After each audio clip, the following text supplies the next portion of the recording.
Ow! Ow. I'm okay. I think I'm okay. Good evening, ladies and gentlemen. My name is Phil the Conquistadork. Tonight we're going to talk about the Westport Independent. The creators of the Westport Independent are either incredibly sick of hearing comparisons to Papers, Please, or it's exactly what they were going for. And either way, it really doesn't work. Not in the grand scheme of things, anyway.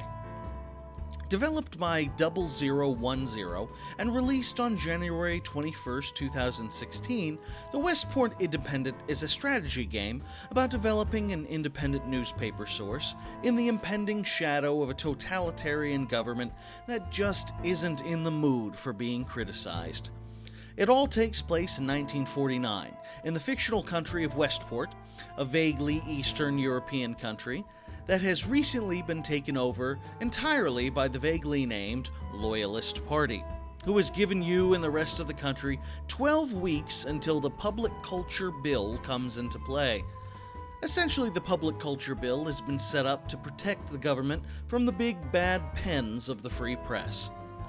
I'm sort of amazed that any totalitarian government would allow for 12 weeks for your business to get in line, but I suppose that's what makes it a game. So it's you and the 4 writers of your newspaper, attempting to get the good word out to the proletariat without gaining too much suspicion from the big bulging eye of Big Brother.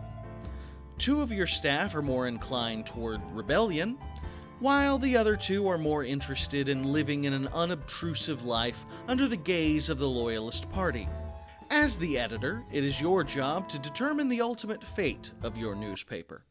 Do you shake as many rebellious branches as you can before the Public Culture Bill is finalized? Or do you play nice and become one of many government-run media sources? Between weeks, you listen to the comings and goings of your staff, their quarrels, their struggles. Conceptually, it's something of a brilliant idea for a strategy game. And familiar, too. As I mentioned before, the comparison to Lucas Pope's Papers, Please are inevitable, not just because of the general theme of sweeping red communism and your player's role as a cog in its vast machine, but also because of basic things. Things like artistic style and even the fonts.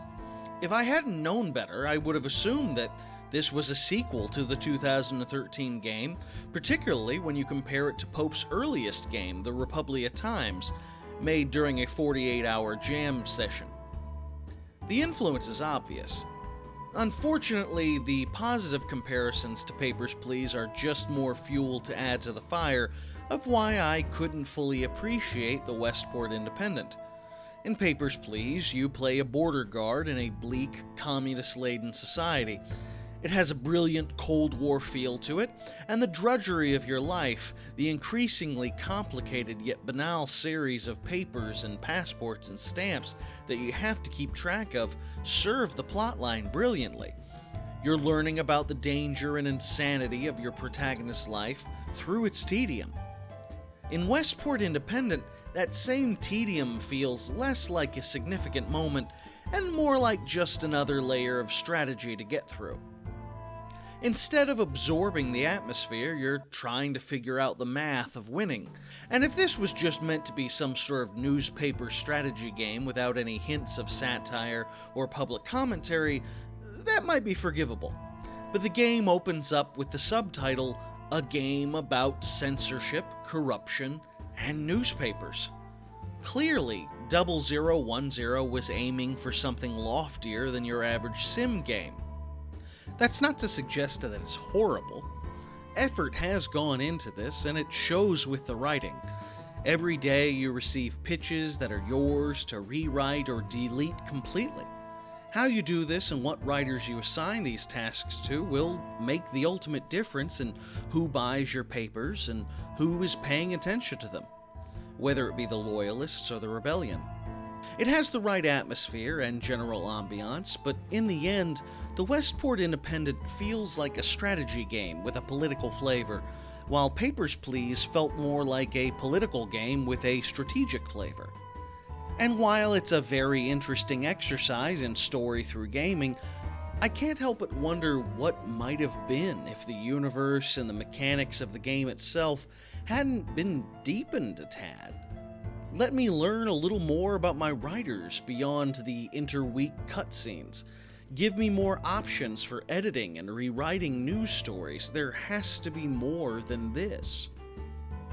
Maybe that's why I was so disappointed in the Westport Independent. Not because what it did was poorly done, but because there was so much left to explore and expound upon. And if you're going to take on deep political subjects like this one, you have to go big or go home to Arstotzka.